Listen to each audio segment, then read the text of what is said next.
Assalamualaikum warahmatullahi wabarakatuh. Alhamdulillahi rabbil alamin. Kisah Nabi Yunus alaihissalam. Nabi Yunus bin Matta termasuk orang soleh.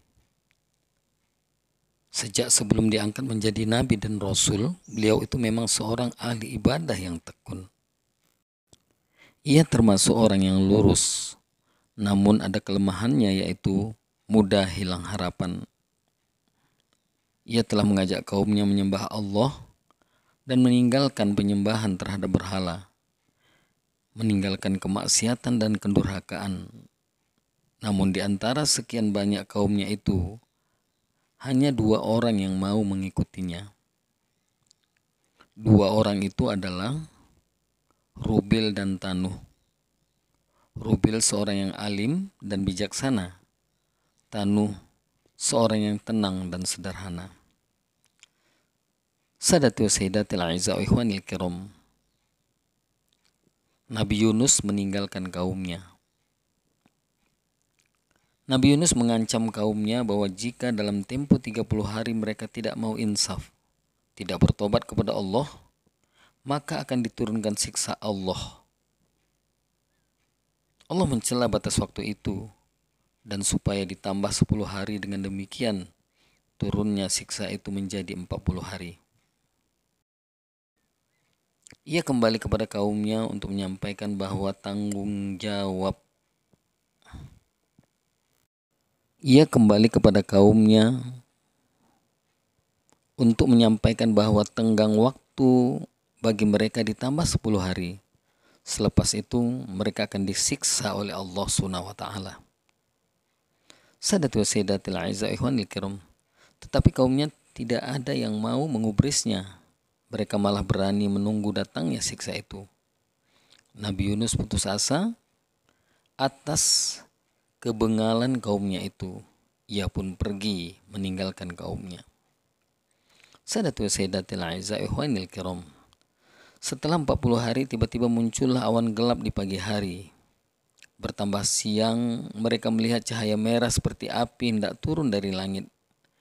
Mereka ketakutan, berbondong-bondong mencari Nabi Yunus, tetapi tidak ketemu.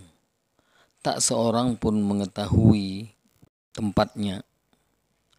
Lalu mereka bertobat dan menjalankan ajaran Nabi Yunus.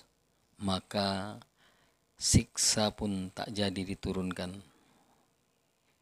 Sadati wa sayyidatil a'izza wa ikhwanil kiram. Ditelan ikan paus. Nabi Yunus tak tahu harus pergi kemana. Tiba di tepi laut, ia menumpang sebuah kapal. Penumpang kapal sebenarnya sudah banyak. Ketika tiba di tengah laut, kapal itu oleng dihantam ombak. Semua perbekalan sudah dikurangi, namun kapal tetap oleng. Nakhoda memutuskan untuk melempar salah seorang penumpangnya. Diadakanlah undian. Diundi 3 kali, selalu nama Yunus yang keluar. Tak dapat ditolak lagi, maka Nabi Yunus dilempar ke tengah laut. Sadatu wa sayyidatil a'izza wa ikhwanil kiram. Allah tidak menghendaki Rasulnya binasa. Seorang ikan paus besar diperintah menelan Nabi Yunus. Di dalam perut ikan itulah Nabi Yunus sadar akan kesalahannya telah meninggalkan kaumnya. Ia berdoa kepada Allah dan bertobat kepadanya. Ya Allah, tiada Tuhan selain Engkau, Maha Suci Tuhan. Sesungguhnya aku adalah orang yang menganiaya diriku sendiri, dan aku termasuk golongan orang yang zalim. Atas kesungguhan dalam berdoa dan karena rahmat Allah, maka Nabi Yunus dikeluarkan dari perut ikan paus. Ia tiba di tepi pantai dalam keadaan sakit dan lemah. Setelah Allah mengembalikan kekuatan dan kesehatannya, maka ia segera kembali kepada kaumnya. Ternyata kaumnya itu menyambut kedatangannya dengan gembira. Tak kurang dari 100.000 orang telah diseru Nabi Yunus untuk menyembah Allah Subhanahu wa taala. Karena kaumnya menurut dan bersedia diajak beribadah kepada Allah, maka Allah memberikan kelapangan dan ketentraman hidup dan kesenangan selama beberapa masa. Demikian kisah Nabi Yunus alaihissalam. Lebih dan kurang saya mohon maaf kepada Allah, saya mohon ampun. Wabillahi taufik wal hidayah. Assalamualaikum warahmatullahi wabarakatuh.